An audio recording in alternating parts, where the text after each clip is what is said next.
एक और नया ब्लॉक बन रहा है और इस ब्लॉक का नाम है कोर 5। आज तक आपने सुने हैं G7, बाद में G8 बनाया, फिर G8 में से रशिया माइनस करके फिर G7 बन गया। ऐसे बहुत सारे संगठन बनाए गए जो वेस्ट ने लीड किए, स्पेशली यूरोप ने और अमेरिका ने।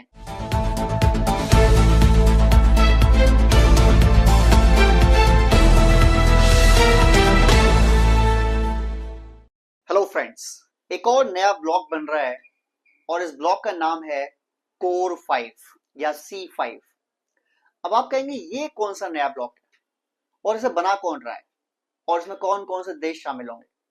आज तक आपने सुने हैं G7, बाद में G8 बनाया, फिर G8 में से रशिया माइनस करके फिर G7 बन गया, फिर G20 बनाया। ऐसे बहुत सारे संगठन बनाए गए जो वेस्ट ने लीड किए, स्पेशली यूरोप ने और अमेरिका ने, और पूरी दुनिया ने उसको फॉलो किया आफ्टर सेकेंड वर्ल्ड वॉर। लेकिन अब जब से सेकेंड टाइम डोनाल्ड ट्रंप बने हैं प्रेसिडेंट ऑफ अमेरिका, उनकी जो एक सोच है, आप उससे एग्री कर सकते हैं या डिसएग्री कर सकते हैं, बट उसमें कुछ चीजें सही हैं और वो एक चीज चेंज कर रहे हैं और वो है वर्ल्ड ऑर्डर। ये जो कोर 5 का ग्रुप का थिंकिंग है, ये डोनाल्ड ट्रंप की नई उपज है और अभी तक इसकी मीटिंग हुई नहीं है कोर 5 की, ना ही ऐसा कोई ग्रुप डिक्लेयर हुआ है।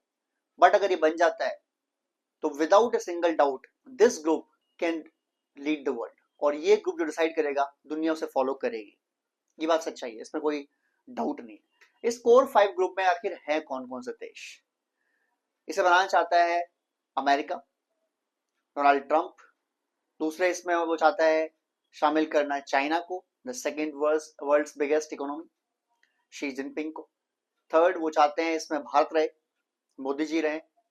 फोर्थ वो चाहते हैं इसमें रशिया रहे, प्रेसिडेंट पुतिन रहे। और फिफ्थ इसमें जापान रहे। दुनिया की top 5 economies, top 4-5 super powers in terms of navy, air force, army. तो यानी अगर ये ग्रुप बन जाता है, अगर ये ग्रुप एक फॉर्मल लुक ले लेता है, यानी सच्चाई हो जाती है ये ग्रुप की, तो फिर ये ग्रुप जो डिसाइड करेगा दुनिया उसे करने के लिए बाध्य होगी, मजबूर होगी, और ये ग्रुप तय करेगा कि दुनिया आगे चलेगी कैसे। इसमें कोई डाउट, कोई शंका किसी को होनी ही नहीं चाहिए। इसमें जो सोच है डोनाल्ड ट्रंप की, अब देखो अगर इस ग्रुप में गौर करोगे तो पहला कौन है? शी जिनपिंग, जिससे डोनाल्ड ट्रंप की बनती नहीं है और डोनाल्ड ट्रंप लाइक नहीं करते शी जिनपिंग को। यूएस लाइक नहीं करता चाइना को, सेकंड कॉम्पिटिटर है उनका, मतलब रशिया के बाद। दूसरे पुतिन है, रशिया के खिलाफ, रशिया के अगेंस्ट हमेशा काम करता रहा है अमेरिका, बट वो भी है। तीसरे भारत है, मोदी जी है, कहने को दोस्ती है बट क्या बात मानते हैं? क्या मोदी जी फॉलो करते हैं यूएस को? क्या इंडिया फॉलो करती है यूएस को? बिल्कुल नहीं।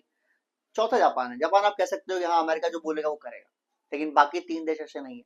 फिर भी डोनाल्ड ट्रंप यूएसए चाहता है कि ये ग्रुप बने, ये कोर 5 ग्रुप बने। जैसे आपको पता होगा कि जब वर्ल्ड वॉर 2 खत्म हुआ था तो जो 5 नेशंस थे जिनको सिक्योरिटी काउंसिल में परमानेंट मेंबरशिप दी गई, उसमें 3 तो चलो आज भी रेलिवेंट है, रशिया, अमेरिका और चाइना।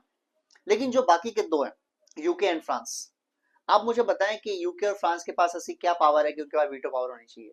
क्या वो वर्ल्ड की 5 टॉप इकोनॉमीज में आता है?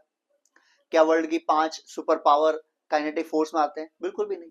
और यूके तो बिल्कुल भी नहीं कहीं आता आज की डेट में। तो फिर वो क्यों है वहां पर? क्यों नहीं चेंज होना चाहिए? जरूर होना चाहिए। इसीलिए बहुत बार बहुत से नेता ही कह चुके हैं कि या तो जी, जो आपका 5 था ग्रुप, सिक्योरिटी मेंबर के परमानेंट जो मेंबर्स हैं, जो सिक्योरिटी काउंसिल के परमानेंट मेंबर्स हैं, जो ये कह सकते हैं कि वीटो पावर लगा दी और कोई भी चीज रोक दी, उसको अब भारत को शामिल करना पड़ेगा। ये रूल है उनका। अगर वो नहीं चलता तो इसीलिए आपका यूनाइटेड नेशंस अब उतना काम कर नहीं रहा जितना पहले काम का होता था। यूनाइटेड नेशंस की बात कौन मान रहा है? क्या रशिया यूक्रेन में वॉर में यूनाइटेड नेशंस काम आया? नहीं आया। क्या ईरान इसराइल की जंग में यूनाइटेड नेशन ने कुछ करा? नहीं करा। क्या भविष्य में यूनाइटेड नेशंस किसी देश की लड़ाई रोका सकता है? मुश्किल है। अगर वो तब पॉसिबल है जब वो 5 देश उसमें से ना हो जो उसके वीटो मेंबरशिप या वीटो पावर रखने के हकदार हैं। आज की डेट में ऐसा कौन सा संगठन है जो बना हो और जो चाहता हो कि इंडिया उसमें ना हो? क्या ये पॉसिबल है? बिल्कुल पॉसिबल नहीं है। इंडिया के बिना आज की डेट में कोई भी संगठन बनाना इज इम्पॉसिबल। और डोनाल्ड ट्रंप यही कह रहे हैं, वो कह रहे हैं कोर 5 बनाओ। उनका मतलब माइट इज राइट, भाई तेरे पास ताकत है तो तू जो करेगा सही करेगा। रशिया ने यूक्रेन में वॉर कर दिया वो बिकॉज वो कर सकता है। रशिया ने 20-22% हिस्सा घेर लिया यूक्रेन का, वो बिकॉज वो कर सकता है। और वो बिना उस एरिया को छोड़े युद्ध रोकेगा ही नहीं, कंफर्म बात है ये। चाहे जो मर्जी हो जाए। अमेरिका ने वियतनाम में बम बम गिरा दिए, कर सकता है। हमेशा अमेरिका हमला चाहता है करना वेनेजुएला के ऊपर, कर सकता है। चाइना को ताइवान चाहिए, सबको पता है। यानी अगर आपके पास पावर है, आपके पास स्ट्रेंथ है, पैसा है, इकोनॉमी है, आर्मी है, एयरफोर्स, नेवी है, दुनिया आपके बात मानेगी, मानना ही पड़ेगा। डोनाल्ड ट्रंप की ये सोच है। डोनाल्ड ट्रंप कहता है कि भाड़ में जाए तुम्हारी डेमोक्रेसी यार, जो यूरोपियन नेशंस के देश घूमते रहते हैं लेके जेब में, और करते कुछ है नहीं। पावर तुम्हारे पास डिलीवर की नहीं है, इकोनॉमी इज डेमोक्रेसी, ये बकवास करते रहते हो। इकोनॉमी वाइज तुम सुपर पावर हो नहीं, काइनेटिक वाइज तुम सुपर पावर हो नहीं, तुम्हें लड़ाई लड़नी है अपने से रशिया से, जो तुमसे 20 गुना बड़ा देश है। तो डोनाल्ड ट्रंप की सोच जो है ना, वो ये है। डोनाल्ड ट्रंप कहता है अगर आपके पास ताकत है, आई रेस्पेक्ट यू। अगर आप पैसे, आई रेस्पेक्ट यू, नहीं है तो फिर आई डोंट रेस्पेक्ट यू। तो क्या ये वर्ल्ड इस तरफ चल पड़ा है? कई लोग कहेंगे भाई ये तो गलत है, आप उनको इज्जत दे रहे हो जो बेसिकली दुनिया में पावर है, इनके पास, जो दुनिया में मजलूमों को या छोटे देशों को दबा रहे हैं। हमेशा से यही होता है और आगे भी यही होता रहेगा। जो बड़े पावरफुल देश हैं वो छोटे देशों को दबाएंगे, जो बड़े पावरफुल देश है वो छोटे देशों को तय करेंगे वो क्या करेंगे क्या नहीं करेंगे। और छोटे देश वो करते हैं, या प्यार से मानते हैं या पावर से मानते हैं, बट बनाए जाते हैं वो इस तरीके से। और ऐसा ही होता है, हमेशा से ऐसे ही होता है और ऐसे होता रहेगा इन फ्यूचर भी। तो डोनाल्ड ट्रंप जो ये सोच रहे हैं कोर 5 ग्रुप, क्या ये इन फ्यूचर सच्चाई हो सकती है? आई सी ए वेरी गुड चांस। अब बस इसमें देखो, इस ग्रुप में RIC अगर चल जाए, रशिया, इंडिया और चाइना, रिक, तो अमेरिका चाहता है RIC लॉन्च होने से पहले, RIC सक्सेस होने से पहले वो कोर 5 नाम का एक ग्रुप बनाना चाहते हैं। और वो चाहते हैं कि उस ग्रुप में भारत, चाइना, रशिया, अमेरिका और जापान, ये 5 देश शामिल हो। और ये 5 देश शामिल अगर हो जाते हैं तो फिर दुनिया की इकोनॉमी को भी चलाएंगे, पॉलिटिक्स को भी चलाएंगे, और डिसीजन भी यही लेंगे कि होना क्या चाहिए कायदे में। बाकी देश इतने पावरफुल नहीं। फिर NATO minus America is what, nothing. पूरा नाटो अमेरिका को हटा दें तो रशिया से हार जाएगा लड़ाई में, और बहुत जल्दी हार जाएगा। पूरा नाटो, जिसमें 32 कंट्रीज हैं, बस माइनस कर दो अमेरिका को, बाकी क्या कंट्रीज है, नाम की कंट्रीज है, ठीक है ना। तो दुनिया में जिसकी लाठी उसी की भैंस होती है, सच्चाई यही है। और डोनाल्ड ट्रंप आपको प्रूफ कर रहा है, वो कहता है तेरे पास ताकत है तो तेरी बात में मानता हूँ, तेरा पैसे है तेरी बात में मानता हूँ, तेरे पास स्ट्रेंथ है, I will respect you. Simple as that.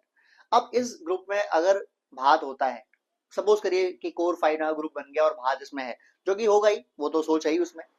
तो अगर भारत में होता है तो भारत के क्या फायदे हैं? पहला फायदा, ये चाइना जैसे जो देश है वो भारत को और इज्जत देने लगेंगे। और चाइना रेस्पेक्ट करता है वैसे भारत की, उसको पता है कि स्ट्रेंथ है भारत के पास, वो रेस्पेक्ट करता है। लेकिन पाकिस्तान जैसे भिखमंगे देश, फिर वो भारत से के साथ कंपेयर भी नहीं कर पाएंगे, बिकॉज कोर 5 में भारत होगा और पाकिस्तान कहाँ है, देखने से भी नहीं मिलेगा किधर गया, राइट। अगर कोर 5 भारत होता है तो जाहिर सी बात है फिर तो यूनाइटेड नेशंस में जो कुंजी है, जो वीटो पावर है, उसको लेने से कोई रोक नहीं पाएगा। और वीटो पावर भारत होती है तो ये देखो, वीटो पावर ना भी हो तो भारत को कौन रोक लेगा, लेकिन अगर होती है तो ये रेस्पेक्ट की बात होती है। एंड वाई इज नॉट, आखिर फ्रांस और यूके के पास ऐसी क्या चीज है जो भारत से ज्यादा है, और उनके पास वीटो पावर होनी चाहिए और भारत के पास नहीं होनी चाहिए। फ्रांस और यूके दोनों अगर डेमोक्रेसी है तो भारत भी डेमोक्रेसी है। फ्रांस यूके की जो जीडीपी है भारत से कम है, फ्रांस और यूके की जो एयरफोर्स, नेवी और आर्मी की ताकत है भारत से कम है। तो फिर आखिर उन्हें क्यों होना चाहिए वीटो पावर के साथ परमानेंट मेंबर्स की लिस्ट में यूनाइटेड नेशंस की, और भारत क्यों नहीं होना चाहिए? कई बार प्रस्ताव आ रहे हैं, वो कह रहे हैं कि यूनाइटेड नेशंस की जो परमानेंट सीट्स हैं, जिसमें 5 मेंबर्स को वीटो पावर मिली हुई है, उस 5 मेंबर की वीटो पावर को 11 मेंबर की वीटो पावर कर दो, या 7 मेंबर कर दो, या 9 की कर दो। और मेन उसमें कंटेंडर कौन है? सबसे आगे है भारत, उसके बाद ब्राजील, उसके बाद ऑस्ट्रेलिया, उसके बाद जर्मनी और जापान। और फिर डिसीजन जो होगा वो वीटो पावर से ना होकर वोटिंग से लिया जाएगा, जिसमें 2/3 बहुमत होना चाहिए। बिल्कुल बिल्कुल ठीक। अभी आज के डेट में क्या होता है, रशिया ने यूक्रेन पर हमला किया, उसके खिलाफ वोटिंग हुई, रशिया ने वीटो कर दिया, कहानी खत्म, वोटिंग गिर गई। चाइना कल को ताइवान पर अटैक कर देगा और वोटिंग होगी यूनाइटेड नेशन पे कि चाइना के खिलाफ क्या एक्शन लेने चाहिए, चाइना वीटो कर देगा, कहानी खत्म हो जाएगी। अमेरिका ने कितने वॉर शुरू किए, इराक में किया, अफगानिस्तान में किया, और उसके खिलाफ जब वोटिंग की बात आई तो उसने वीटो कर दिया। तो जो वीटो पावर है वो बेसिकली वो तो पावर दे रही है उन देशों को कहीं भी हमला करके, कहीं भी यूनाइटेड नेशंस का चार्टर है, यूनाइटेड नेशन की जो पावर है उसको मिसयूज करने के लिए। तो अगर आपको ट्रू डेमोक्रेसी चाहिए तो आप 2/3 बहुमत कर दो और 11 या 15 मेंबर कर दो। अगर 11, 15 या 9 मेंबर भी कर दो, अगर इतने मेंबर हैं तो 2/3 बहुमत के बिना उस देश को बाध्य होना पड़ेगा ना बात मानने की यूनाइटेड नेशंस की। और यूनाइटेड नेशंस का अगर बात ही नहीं मानने को बाध्य है लोग, मजबूरी नहीं है, तो यूनाइटेड नेशंस का होने का क्या मतलब है?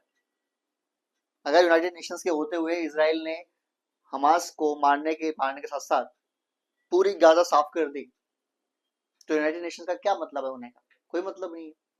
यूनाइटेड नेशन, मेरा क्या मतलब ये नहीं है कि इसराइल गलत है या हमास गलत है, मैं ये इसमें नहीं डिस्कस में जा रहा, वो आपकी सोच है, आप देखिए कि क्या सही क्या गलत है। मैं बस ये बता रहा हूँ आपको कि यूनाइटेड नेशंस का होना तभी कारगर है जब यूनाइटेड नेशंस की बात लोग माने, और वो जो बात करे यूनाइटेड नेशंस को पारदर्शी बनाया जाए, उसको बताया जाए कि भाई ये गलत चीज नहीं बोल रहा है, ये यूनाइटेड नेशंस जो बोल रहा है वो ठीक चीज बोल रहा है। और इसीलिए अब क्योंकि यूनाइटेड नेशन पावर नहीं रही है, इसीलिए ब्रिक्स जैसी कंट्रीज आगे भाग रही है। G8 G20 की वैल्यू ज्यादा हो चुकी है पूरे यूनाइटेड नेशंस से। क्या ये सही है? ये बिल्कुल गलत है। यूनाइटेड नेशन की पावर सबसे ऊपर होनी चाहिए अगर आप चाहते हैं कि दुनिया उसके रूल्स रेगुलेशन माने, बट वो पावर तब होगी ना जब उसमें देशों के पास जो वीटोज हैं, जो वीटो पावर्स है, वो नहीं होंगी, और देशों को मानना पड़ेगा दूसरे देशों की बात भी। हो सकता है कोई गलत हो सकता है कोई गलत हो, तो अगर वो गलत है, वो गलत बताने वाला कोई होगा नहीं, तो मानेगा क्यों वो गलत है? क्या मानेगा? बिल्कुल नहीं मानेगा। जब आपकी सुप्रीम पावर काम की नहीं रहती, तो फिर छोटे छोटे पावर सेंटर बनने शुरू होते हैं, और उसमें से G7 G8 G20 BRICS SCO ये संगठन इसी की एक उदाहरण है। और अगर सही में कोर 5 बन जाता है, I really appreciate this move, लेकिन ये अगर बन जाता है, फ्यूचर बिल्ड सी की बनेगा कि नहीं बनेगा, और इसमें ऑफिशियल बैन भी नहीं है अब तक कि कोर 5 बनने वाला है कि नहीं बनने वाला है, पर अगर बन जाता है, this will be the most powerful group of the world, इसमें कोई डाउट नहीं है। कोर 5 जहां वर्ल्ड की टॉप 5 इकोनॉमीज होंगी, जहां वर्ल्ड की टॉप 4-5 वॉर मशीन्स होंगी, जहां वर्ल्ड की टॉप 4 आर्मीज एयरफोर्स नेवी होंगी, अगर वो ग्रुप बनता है, तो दुनिया में फिर ऐसा कौन है जो उसकी बात को नहीं मानेगा? दुनिया में ऐसा कौन है जो उसके खिलाफ खड़ा हो जाएगा? कोई भी नहीं। Nobody can, nobody will. तो फिर भी यही बताएंगे कि दुनिया में क्या चलेगा, और यूनाइटेड नेशंस फिर अगेन पावरलेस हो जाएगा। तो आपकी क्या राय है? क्या कोर 5 ग्रुप बनना चाहिए और दुनिया को लीड करना चाहिए, या फिर यूनाइटेड नेशंस को ही और पावरफुल करना चाहिए by making some beautiful changes? जिसमें एक सबसे बड़ा चेंज हुआ है कि वीटो पावर को बढ़ाया जाए, और उनमें जो परमानेंट मेंबर्स जिनकी वीटो पावर होती है उस लिस्ट में इंक्रीमेंट करके 2/3 बहुमत में कर दिया जाए। मेरा अपना मानना तो यही। आप अपनी राय जरूर दें, कमेंट करें, सब्सक्राइब करें, शेयर करें। जय हिंद, जय भारत।